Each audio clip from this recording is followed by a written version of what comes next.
We strongly believe in the power of Mindshare. Together, we can spark brilliant ideas, ease someone's anxieties, inspire dreams, or simply brighten someone's day with a good laugh from true stories and insightful discussions. Welcome to Live, Learn, Share Station. Okay, hello everyone. Today is a beautiful day on the weekend. So welcome to Live, Learn, Share podcast and warm welcome to Dr. Tiep Pham. Could you please introduce yourself? Yeah, hi. My name is Tiep. Um, I have a bachelor degree and a PhD, and it both in chemical engineering. So I was trained as scientist who designed delivery vehicle for the traditional anti-cancer chemotherapy drugs. However, after my PhD, I got a job, and right now I'm working on um, designing the delivery vehicle for nucleic acid. So something similar to the COVID-19 vaccine. I deliver mRNA, DNA, siRNA. Um, Also designing delivery vehicle to do a lot of cell and gene therapy for clients. So something like CRISPR therapy. We also do prime editing, base editing. So yeah, a lot of molecular biology. Wow, amazing. So that is interesting. Recently, I read some articles about the pharmaceuticals and medicine. So I heard that about the alpha port. That is a new um, model, a new development from the Western professor. Uh, Mhm. yes, that is interesting. So, after school, do you have any community activities? Yeah, so I always trying to involve in some sort of student activity in both my undergrad and grad school. Um, so I think in undergrad, I together with a couple more friends, we established this students association for people who were interested in nanotechnology. Um, and we kind of organizing a field trip to the national lab that is in the Pacific Northwest. I think that was really good. We were able to connect with the scientists at the Pacific Northwest National Lab. And we were able to take a trip throughout the facility. And I remember it was a very heavy learning day because we were a bunch of undergrad students and we were listening to very experienced scientists talking about um, the subject that they were expert of. And there's a lot. I remember there's a lot of things that I was listening, but I couldn't understand as much. And I remember I was trying to write out every single sentence that they were talking about. So to go back and look at it later. Mm-hmm. And during my time in grad school, I was also involved in the Graduate Student Association. So we organizing every semester. We organizing sort of like preparing food and organizing orientation for new students. So it's Mm-hmm. kind of like a way to introduce them to the community. A lot of the graduate students actually are their first time who come to the US, right? So they come from their home country, and I realize that they rely heavily on the community around them because there's a lot of things that they don't quite understand in the US. So I think that is something that is really good for somebody who has experienced living in the US to get involved in, and try to kind of as a way to give back to the community. Wow, amazing.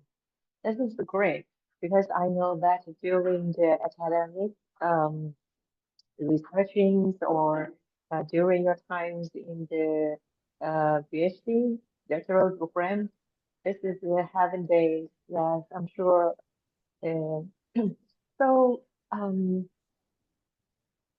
during your time for your majors and communities activity, so do you have any insightful lessons, or would you like to share something meaningful to the audience? Hmm. Yeah, I mean, there's a lot of memorable experience that I have, and I think it's mostly during my grad school years because I think grad school to this day is something that is one of the most difficult thing that I had to do. Um,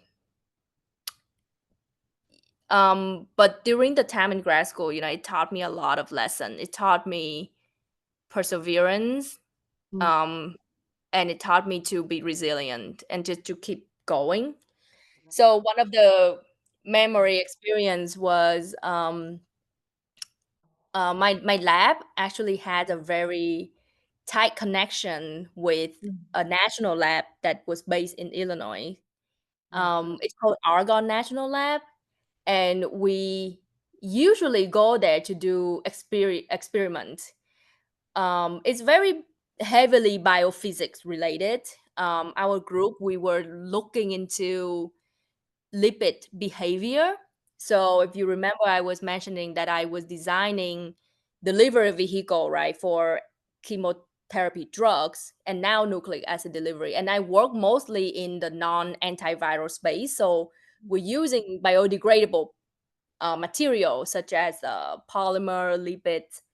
So understanding the lipid behavior is one of the key factor to design the delivery vehicle, right? You need to know how it interacting with the drug, and you need to know, for example, how it's being degraded by the enzyme inside the body. And one way to look at it is to actually go to the Argonne National Lab and using their it called high energy photon source. So yeah, basically, it is like kind of similar to CERN, where the entire facility is a loop, and you can yeah, actually bike around the loop inside the facility. And the photon was just going around, it generating a very high energy source. We were using that to look at things that is in Armstrong scale, so something that is um, single molecule, for example. So the argon, every time we go to the Argonne National Lab, mm, we have a saying: if the beam doesn't stop, we don't mm, stop, mm, right? So a bunch of us, which are usually like in a group of two or three grad student, we were in the facility, and with the help of the subject matter expert, which is the scientist that run that um, the site, um, we actually do experiment 24/7. So, and there was a time where I was the lead of my project, and we went there, and the lead of the project always take the worst shift. So the worst shift would be the night shift, where no one's around, know the experiment, the setup in and out. So if something goes wrong, then you can troubleshoot it. And yeah, so I typically stay up uh, throughout the night, and I run the experiment. And in the morning, mm, I would go back to the motel and then mm, sleep. And then my teammate would help run the experiment during the day. The day mm, shift is always better because the scientist, the subject matter expert from the national lab is there. So if there is something going wrong, uh, they have somebody there to help them fix it. So that's why it's a yeah, it's I mean, at that time, we were always, we bunch of grad students, sleep deprived. mm, and we were eating like cafeteria food every day for like 3 or 4 days at a time. Um, and then there was a time I won the award. I think it's called a student teacher award or something like that. And it's me and my advisor, and also with another one of my teammate, my lab mate at the time. Mm, We were actually at Argonne for like 2 or 3 weeks mm, straight, and we were doing this 24/7. So that's mm. mm, yeah, I think I would say that is some of the more memorable experience that I have in grad school. So I'll say that is your job connect the people the way you connect the people. Sometimes the challenges and obstacles not kind of give us the lessons, but give me our opportunity, chance to connect with the people, to learn how to work with the other peoples, right? And Mhm. now the audience can hear that types of the leadership, right? In the Mhm. story. So that is the types of the leadership. So um, I think that your hard working are pay off, right? Yeah. Yeah, I would think so. I think because of that unique experience that I have, and that unique the unique focus that the lab that I was in grad school, I now actually in my work I constantly applying what I learn, and I realize that not many people actually have that kind of experience, or get that exposure Mm, that I get to do, because that photon source that I was mentioning from the Argonne National Lab, there's not many of them out. I think there's only one in each continent. I know China was building one when I was in grad school, but basically, if you want to do the kind of experiment that I was doing, you need to go to that lab, and to get the time slot to go to the lab, you need to write research proposal, and the scientists at the national lab will look at your proposal, and there's only a certain amount of time that you can get. They will allocate that time to different team. So yeah, I think it's highly competitive, it's unique, and it helped me a lot actually now in at work, because what I learn is, you know not many people have like that hands-on yes, experience. yes, Yeah. yes. It belongs to you. Every lesson, every memory. Mhm. So we only have them owned by the way we lead ourselves to do it, right? Mhm. Yeah, it's biased. And I'm sure that unit that you say, just only you and yourself understand clearly about that. And now, fortunately, now the audience and the listeners of this channel will hear that. And I hope that the students from specialized in the chemical engineering and learn something from your story. Okay, so I'm curious that what is your favorite? One of my favorite books, I know this is gonna be a little bit boring, it's a textbook, but it's not like, book that you would read when you have free time or anything like that. But this is a book that I found myself constantly going back to use as a reference. Mhm, Even to this day, during my work, I still refer to this book. It's called Introduction to Interfaces and Colloid Science by Dr. John C. Berg. So I used this book when I took Dr. Berg's class in University of Washington, so in my undergrad. mm, And it's very it's first of all, I think it's really relevant to what I'm doing. mm, Um and For example, I recently had some problem at work, mm, looking at zeta potential of a nanoparticle. So it's basically the surface charge of mm, of the particles. And I found myself kind of don't remember the basic, like, some of the equations, some of the fundamental understanding. So I went back to the book and I still keep it to this day. I think it Mm. was now 12 years later. So I think it's something I found myself going back to time and time again, and it's very helpful. Yeah. Yeah, sure. I think that it's not only helpful for yourself, but I'm sure that the students specialized in chemical engineering will like this reference, like this book. Yeah, it's For reference. yeah, it's one of the stable. I think it's highly regarded as one of the most, like, one of some of the well-written textbooks for chemical Yeah, engineering student. Yeah. yeah. The textbook is no problem. I think that it will be helpful for many people out there, and specialized for the student in chemical engineering, right? Yeah. Yeah.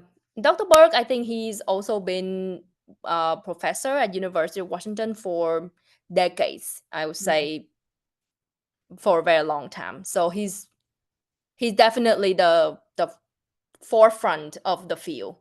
Yeah. So yeah, I like his book. Yeah, sure.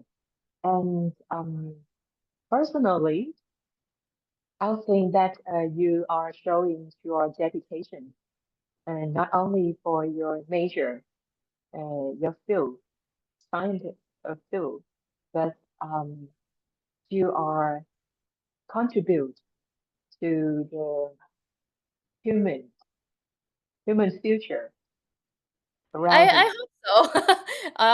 Oh, I I don't know think how much I can a lot of contribute, but people, yeah. yeah, yes, a lot of people, billions of people around the world must say thanks to the scientists who's working at your job now, because you are kind of give the dedication and give us a kind of thing we cannot lack of in the future. Yeah. Yeah, it is very essential. It's very essential. Absolutely. Yeah. So thank you very much. Thank you very much. I appreciate it.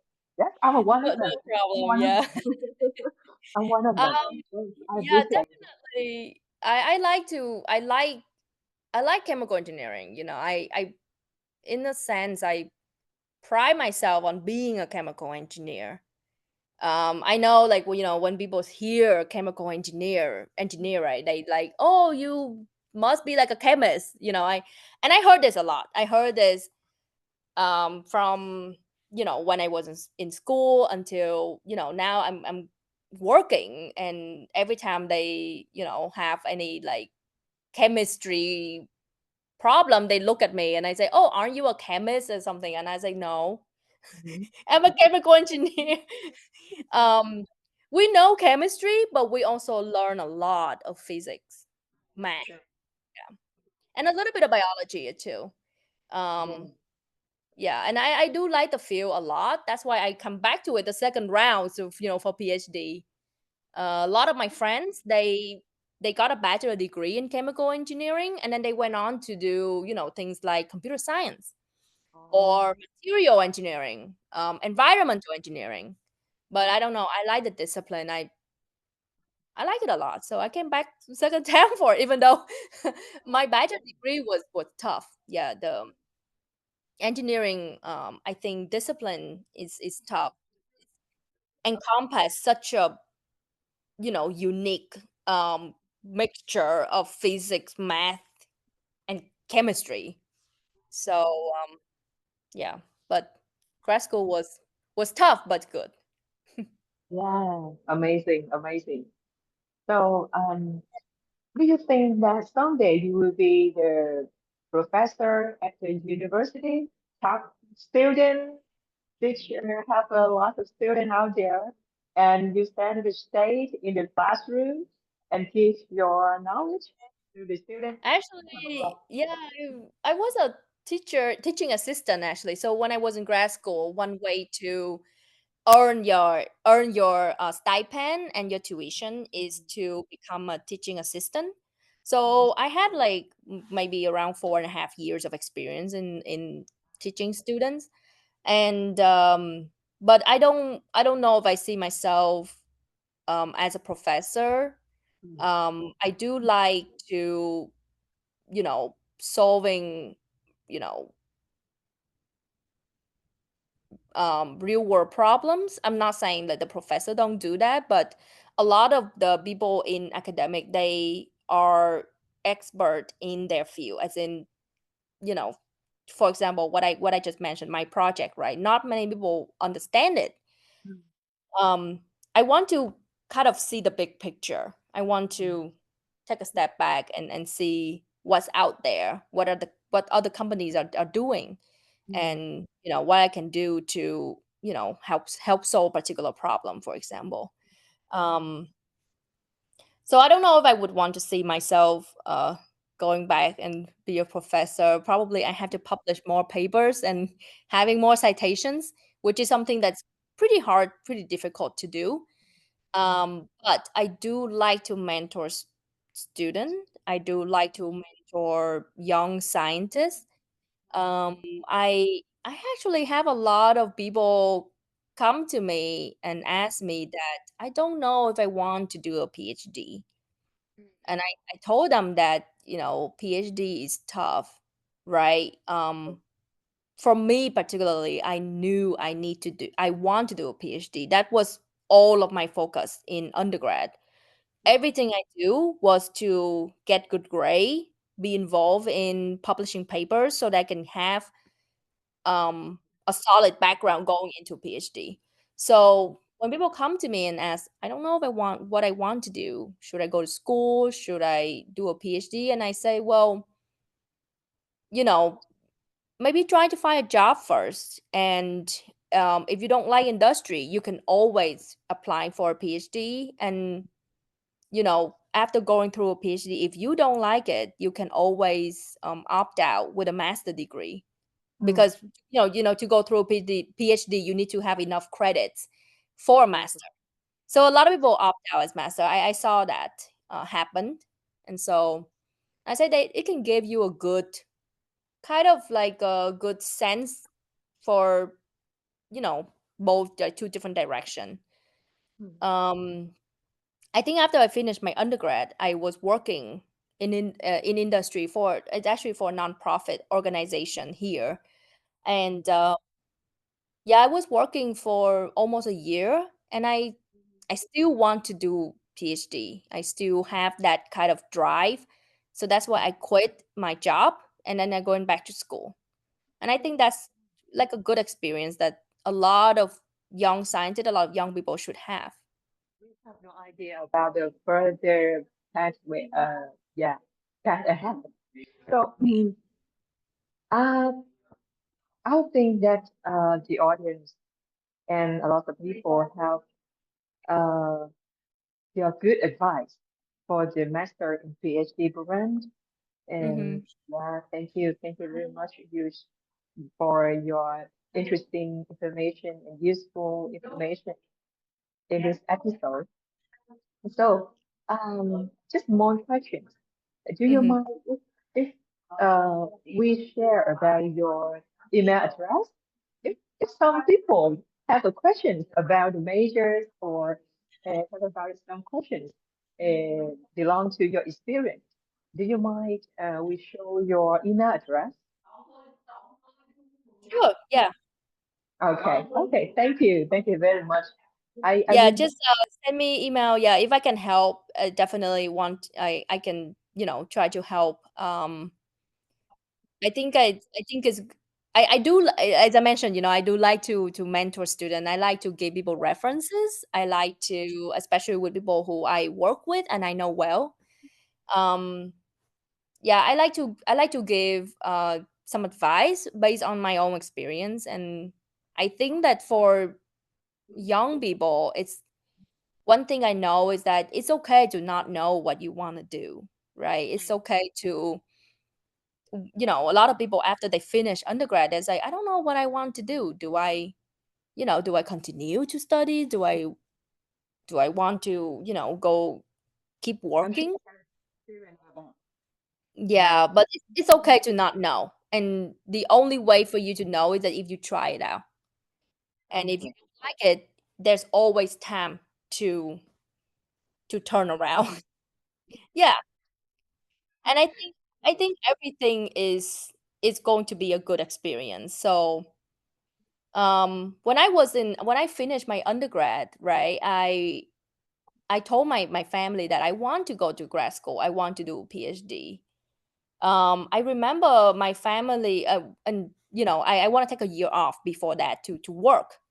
And my family was really worried, and they say, "Oh, like you're gonna love working, and you're not gonna want to go back to school." Um, but I didn't. I still wanted to go back to school because I realized that in my field, having a PhD is actually will go a long way. Um, so I decided to go back to school. I Some people look at it and think, oh, Tip, you lost a year of time that you could have go to grad school, that you could have you know finish it in your late 20. But when I finished my PhD, I was in my 30s, my early 30s. um but because I took a year off and I was working for a nonprofit, I was actually involved in one of the paper that was published. It's about adjuvant based vaccine, and it actually received a lot of citations. So I think it's worked out for the best, to be honest. You remind me a quote I learned from a movie. You know, Banda Kung Fu, right? Uh-huh. I always remember a quote in that movie. Um, there is no accident. Hmm. We Exactly. all, yes, and there is no accident, and we always learn Hmm. from the things come to us. Yes, I Hmm. think so. Yeah, Yeah. thank you very much. I found that um, your passion, your passion, and your patience in your majors. Do you love your job? And how patiently you show your dedication in your major and people around. So thank you. Thank you for being here with us. And just the last thing, I always ask the guest of the podcast.